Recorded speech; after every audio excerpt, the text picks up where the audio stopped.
This is WFYI News Now. It's October 16th, and I'm Abriana Herron.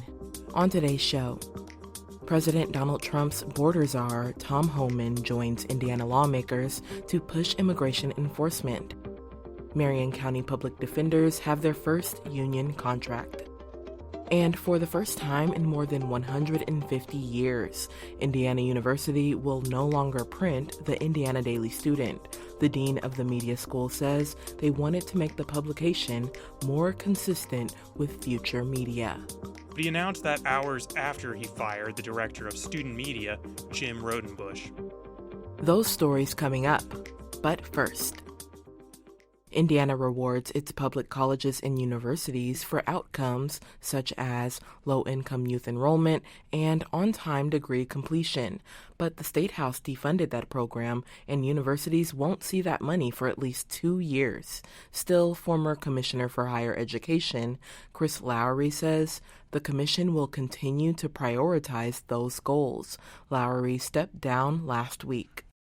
And in spite of it not, because of a very challenging budget year in this most recent session, not receiving specific funding on your behalf, this staff, even after October 10th, will not forget that this is one of the chief priorities of this body.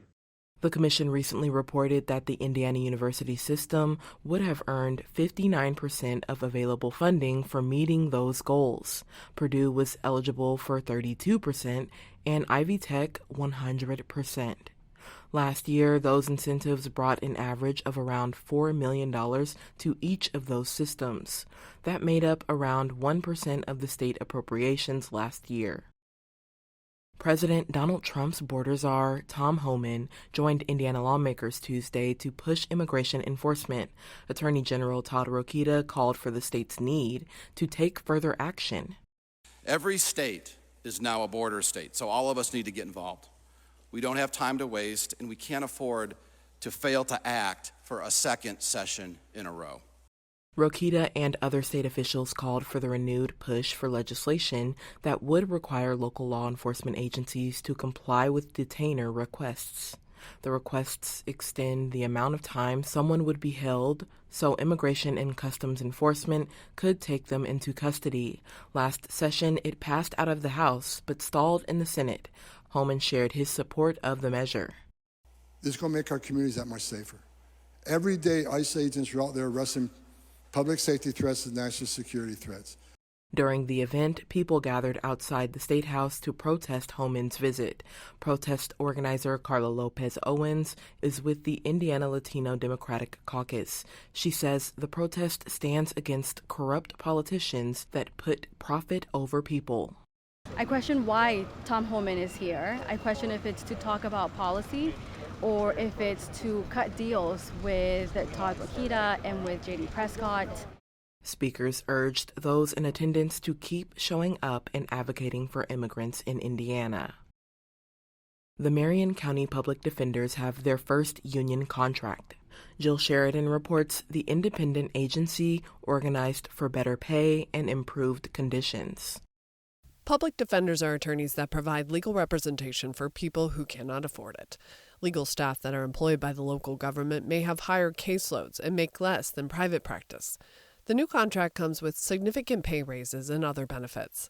Attorney Lucy Frick served as the informal union leader and says she's most proud of the increase for support staff. I think all of us deserve more money, but really our support staff has been woefully underpaid for a long time. So I feel really proud of the raises our support staff got. The contract also includes seniority pay that may help attract talent, a harassment policy, and student loan payment assistance.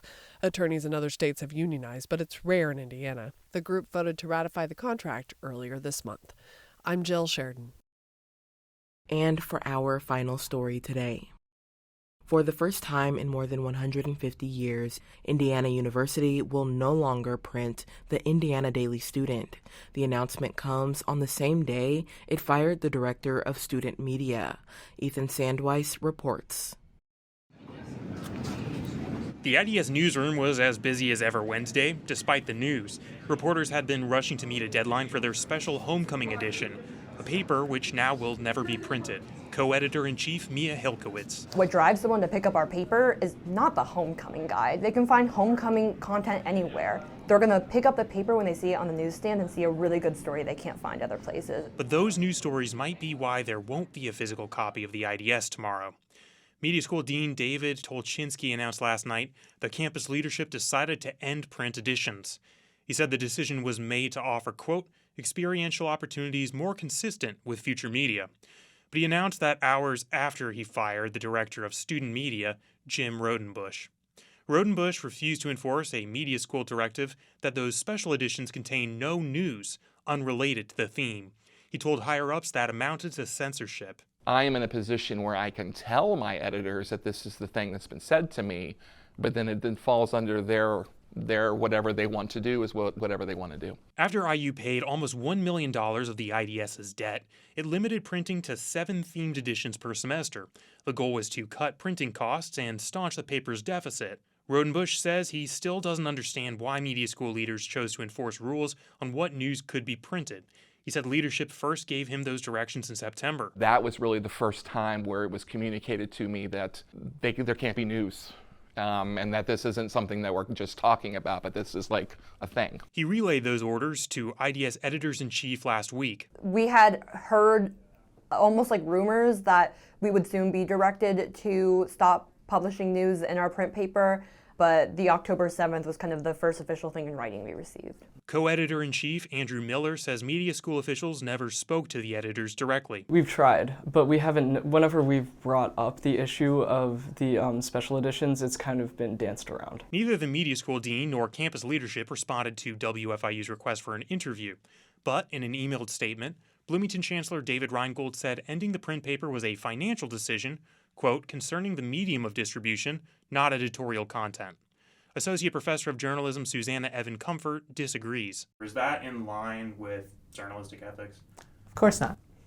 We have the IDS charter, which is very clear that it's editorially independent. But she doubts that IU intended for the move to quash IDS reporting. You can't have journalism without editorial independence, and I think that our leadership here knows that. I'm not suspicious that they are censoring a specific news article or a specific subject. To me, they know that's a bright line. Demanding the paper stop printing news raised a stir on campus and beyond. Student media organizations WIUX and IUS-TV have both issued statements opposing Rodenbush's firing, as has the IU student government. Free speech organization FIRE, the Foundation for Individual Rights and Expression, described it as, quote, patently unconstitutional. Miller says the media school knows what it did is censorship, despite what it says. Jim explained to them so many times that this would be breaking the law, essentially. And I mean, I really see no way that would be possible. The IDS continues to publish news online. Its charter guarantees editorial independence and a full-time director of student media. IU hasn't said yet whether Rodenbush will be replaced. I'm Ethan Sandweiss. That's all for today's episode of WFYI News Now. Today's podcast was produced by Zach Bundy and Drew Daudelin, with support from the news team at WFYI and public media journalists across the state. Our news director is Sarah Neal-Estes. Kendall Antron produced our music, and I'm your host, Abriana Herron. If you like today's episode, remember to subscribe and share, and follow WFYI on Instagram, TikTok, Facebook, and YouTube to check in on our newsroom throughout the day. Thanks for listening. We'll be back tomorrow.